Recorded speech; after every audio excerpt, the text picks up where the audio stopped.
우리 하나님께서 그분의 일을 하실 때는 홀로 독단적으로 행하지 아니하시고 그 일에 합당한 자를 세우시고 그를 통하여 어떤 일을 이루어 가십니다. 모세가 출애굽한 그 과정을 살펴보면 어느 하나 모세의 능력으로 된 것이 없습니다. 그는 하나님의 방법과 능력으로 하나님 일을 했고 하나님께서 그를 통하여 성취하신 것입니다. 성경을 보면은 하나님의 종들은 스스로 된 사람이 한 사람도 없습니다. 그들 모두가 다 하나님의 특별한 부르심을 받았습니다. 모세는 불타는 가시덤불 가운데서 부르심을 받았고 바울은 다메섹 도상에서 하나님의 빛과 소리를 통해서 부르심을 받았습니다. 에스겔 선지자는 바벨론 땅 그발강가에서 부르심을 받았고 예레미야는 내가 너를 복중에 짓기 전에 너를 알았고 내가 태에서 나오기 전에 너를 구별하였고 너를 열방의 선지자로 정하였다 라는 말씀을 통해서 부르심을 받았습니다. 또 이사야는 하나님의 성전 가운데서 높이 들리는 환상을 통해서 부르심을 받았습니다. 자, 그런데 이렇게 하나님의 부르심을 받은 사람에게는 나타나는 몇 가지 특징이 있습니다. 가장 중요한 건 먼저 가치관이 바뀐다는 사실입니다. 이 땅이 전부였던 사람들이 영원한 세상의 가치를 알고 삶이 달라지는 것입니다. 세리, 마태가, 삭개오가 예수님을 만난 뒤에 그들의 삶이 변했습니다. 만일 누구의 것을 빼앗은 일이 있으면 내 갑절이나 갑경나이다. 삭개오가 고백합니다. 이것은 전 자산을 내놓겠다. 인간적인 다짐이 아니라 신앙적 결단을 했습니다. 그들은 예수를 만난 후에 완전히 생애가 바뀐 것입니다. 말씀 듣는 여러분들은 자기 스스로를 한번 살펴보시고 나는 정말로 예수님을 진실로 만났는가? 그렇다면 우리 인생과 가치관이 바뀌어야 됩니다. 그동안 나는 무엇을 위해서 살아왔는가? 돈 많이 벌고 세상의 높은 자리를 얻기 위해서 그렇게 살아가고 있지는 않은가? 말씀의 거울에 비춰보면 자기를 알 수가 있습니다. 물론 돈이나 명예가 나쁘다는 것은 결코 아닙니다. 다만 삶의 중심이 어디에 있느냐에 따라 그 물질이, 그 명예가 복이 될 수도 있고 화가 될 수도 있습니다. 여러분, 우리는 예수 그리스도를 믿음으로 의롭게 됨으로 말미암아 구원을 얻습니다. 이것이 기독교 신앙의 가장 기본 진리입니다. 그런데 믿음으로 구원받았다는 말을 너무 쉽게 생각하면 안 됩니다. 그 믿음을 무엇으로 증명할 수 있느냐, 이것이 중요합니다. 결국 삶의 변화된 삶으로 나타나야 됩니다. 오랫동안 예수를 믿었는데 삶의 변화가 없다면 그 사람은 제대로 예수를 믿지 못한 것입니다. 우리는 흔히 삶이 변화되지 않는 자를 가리켜 믿음으로 구원을 받았지만 아직 성화의 과정이 있다 보니까는 완전한 삶을 살지 못하고 변화되지 못했다고 그렇게 합리화를 시킵니다. 일부는 맞습니다. 그러나 정말 내 자신의 부족함을 아는 자라면 내 부족함으로 인하여 하나님의 영광을 가리울까 봐 그 시대로 더 주님 앞에 온전히 서고자 자신을 더 복종하고 노력하지 나 허물 많아서 아직 이렇습니다라고 자기 허물을 핑계치 않습니다. 가치관이 바뀌지 않는 사람은 나를 위해서 십자가에서 목숨까지 버리신 예수님을 영접하지 않은 가짜 신앙인일 수가 있습니다. 여러분, 우리는 진실로 예수를 만나야 됩니다.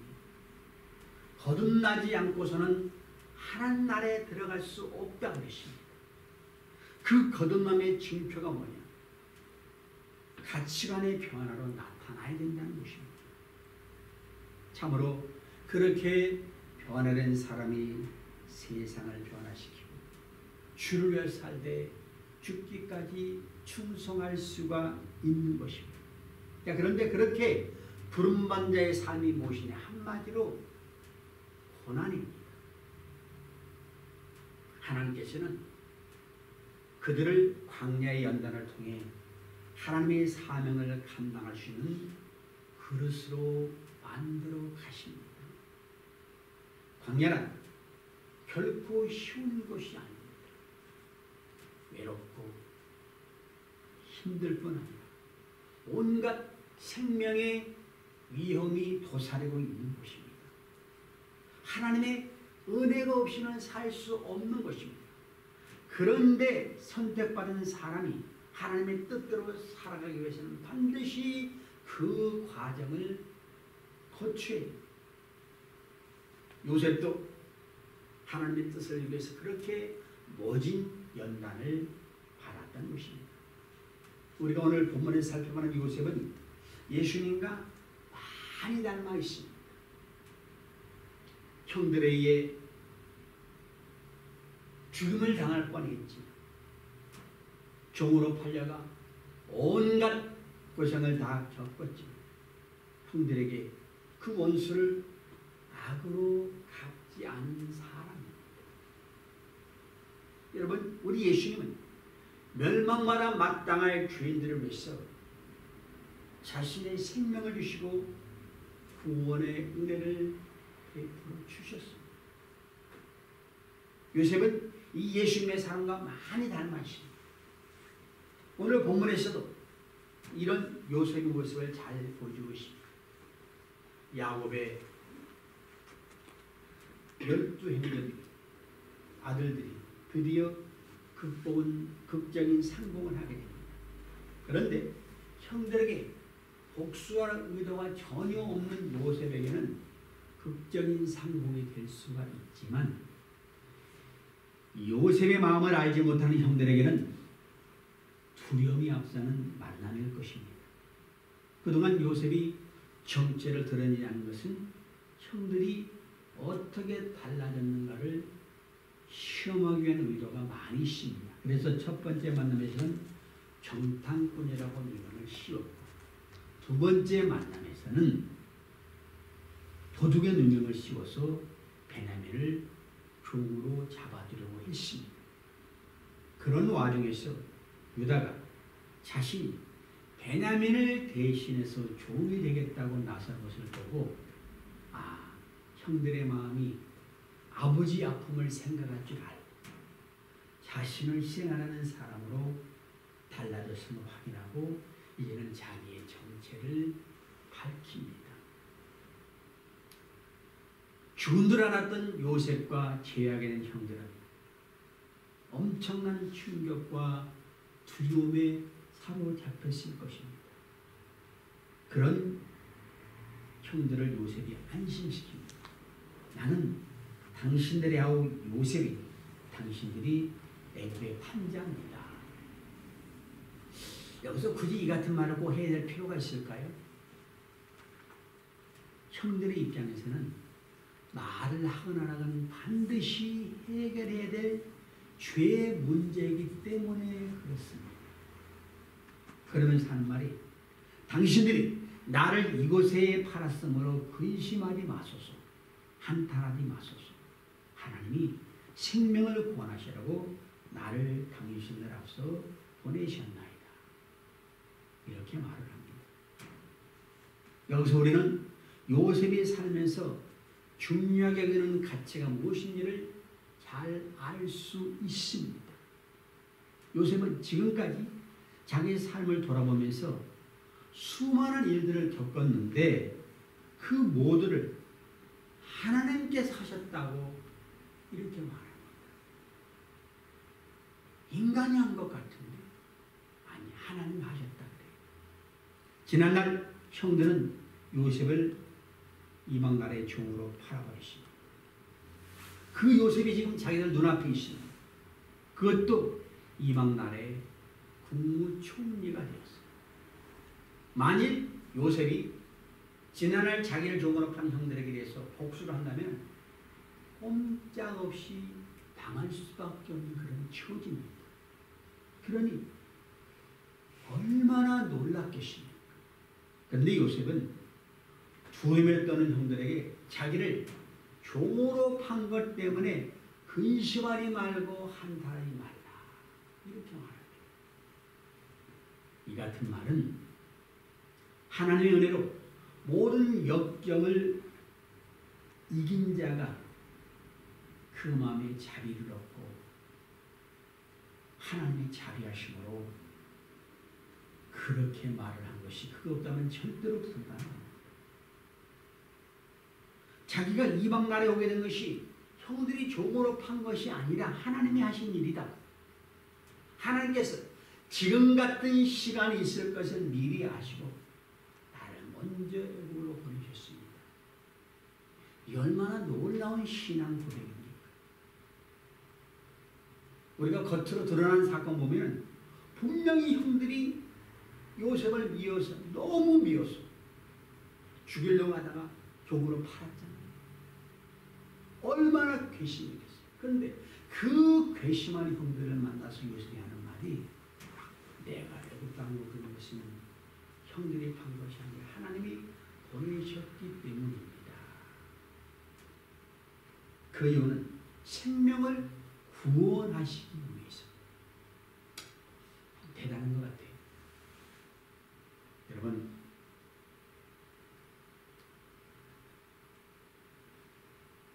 이러한 시각으로 우리가 내 인생을 바라본다면 누구 때문에 나는 말 그는 하지 않을 것 같습니다. 우리는 흔히들 누구 때문에라도 탓을 돌리는 경우가 많이 있습니다. 그런데 원망과 불평보다는 하나님의 인도하심에 초점을 두게 되고 보니까는 그 원망과 불평이 사라지고. 근데 여기서 우리가 잊지 말아야 될 건 무엇이냐? 하나님이 하셨다. 하나님이 인도하셨다. 이걸 핑계 삼아서 인간의 죄를 덮을 수는 없다는 거예요. 요셉이 애굽을 먼저 왔는데 그러기 위해서 하나님이 하셨다면은 요셉의 형들은 별 죄를 없지 않아요. 아니에요. 그들의 행동을 정당화해서는 안 됩니다. 악은 어떤 모양으로도 정당화시킬 수 없습니다. 그렇게 보면은 예수님을 팔아먹은 가룟 유다가 공로자가 될 수도 있어요. 여러분, 그렇다면 하나님이 당신들 앞서 나를 보내셨다고 하는 그 요셉의 말은 인간의 악함마저 하나님의 다스림 안에 있고 악함을 이용하면서까지 하나님의 뜻을 이루셨다고 우리는 받아들여야 됩니다. 인간의 범죄까지도 이용하셔서 합력하여 선을 이루신 하나님, 그 좋으신 하나님을 우리가 찬양해야 되는 것입니다. 우리가 요셉 같은 시각으로 인생을 이해하고 바라볼 수 있다면 분명히 세상은 달라지고 나도 세상을 다르게 살 수 있습니다. 어떤 사람 보면 속에 웅어리가 가득 차 있어. 원망 불평합니다. 그런 사람이 일단 복을 못 받습니다. 절대 못 받아요. 요셉이 형들에게 할 수 있는 권한을 이용해서 형들에게 어떤 보복을 했다. 그게 무슨 득이 되겠어? 아무 이득도 없어. 오히려 형들에게 그렇게 자비를 베풀었기 때문에 요셉은 복을 받습니다. 여러분, 우리는 사실 모든 것이 하나님의 은혜라는 관점으로 받아들이지 못합니다. 그래서 좋은 일은 선한 것이고 악한 일은 좋지 않은 것은 나쁜 일, 이런 개념으로 받아들이다 보니까 좋지 않은 일이 주어지면 원망하고 불평하고, 그게 우리 한계입니다. 하나님은 그런 우리 한계를 깨뜨리기 위해서 아픔을 주시는 거예요. 여러분, 모든 일을 하나님께 사신으로 말하면서 형들에게 근심을 말고 한탄하지 마소서. 이 요셉의 말에서 알 수 있는 것은 하나님께서는 택하신 백성을 구원하시기 위해서 일을 하십니다.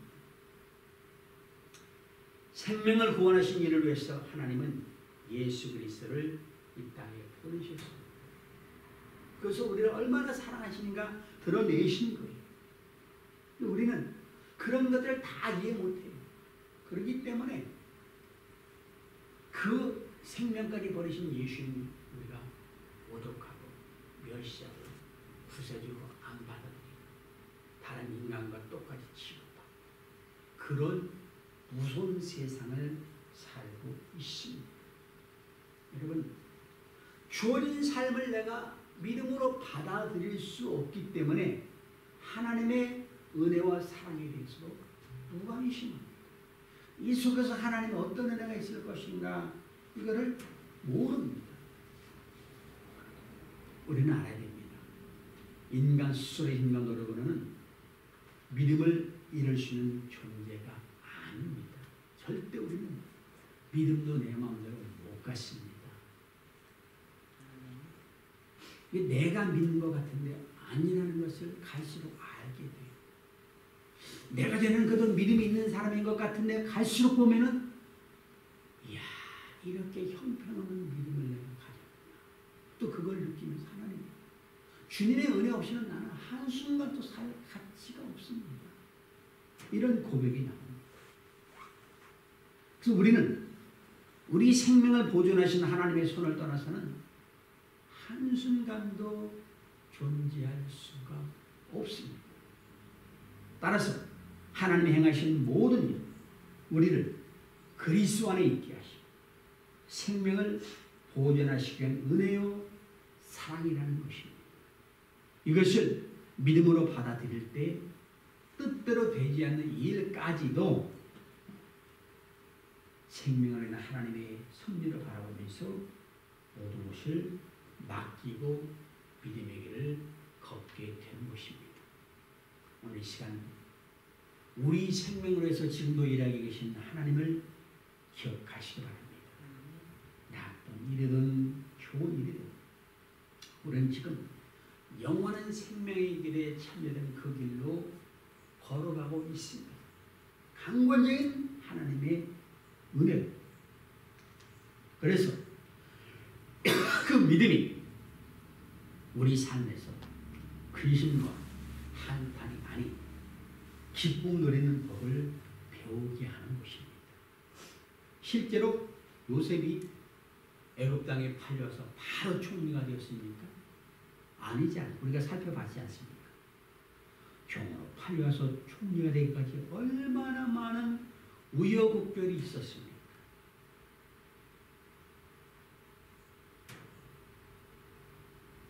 종으로 팔 때부터 구덩이에 갇혔다가 팔렸어요.